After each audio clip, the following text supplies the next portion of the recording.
Ultimately, it comes down to this basic truth. God's given us the Word, the Bible, to tell us how we should view the world and how we should think. And so, as Christians, that's our go to, that is our authority. Hey guys, so in our last video, we discussed what a worldview is and what a biblical worldview is.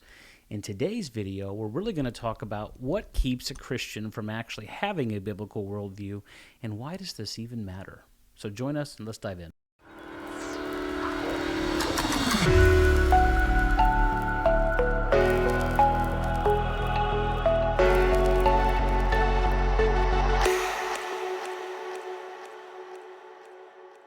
How does a biblical worldview get diluted? We're continuing in this article. Well, here's the big problem. Non-biblical worldview ideas don't just sit in a book somewhere waiting for people to examine them. They bombard us constantly from television, film, music, newspapers, magazines, books, and academia. Because we live in a selfish, fallen world, these ideas seductively appeal to the desires of our flesh, and we often end up incorporating them into our personal worldview. Sadly, we often do this without even knowing it. For example, most Christians would agree with 1 Thessalonians 4:3 and other scriptures that command us to avoid sexual immorality. But how often do Christians fall into lust, or premarital or extramarital sexual sin? Is it simply because they are weak when tempted, or did it begin much earlier with the seductive lies from our sexualized society?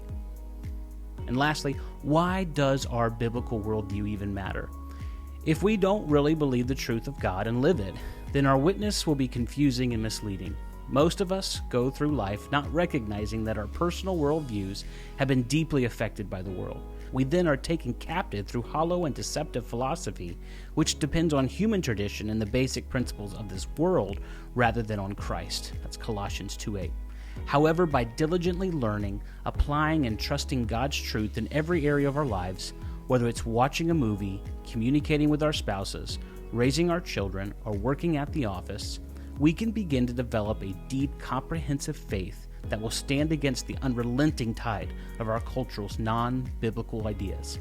If we capture and embrace more of God's worldview and trust it with unwavering faith, then we begin to make the right decisions and form the appropriate responses to questions on abortion, same-sex marriage, cloning, stem cell research, and even media choices. Because in the end, it is our decisions and actions that reveal what we really believe.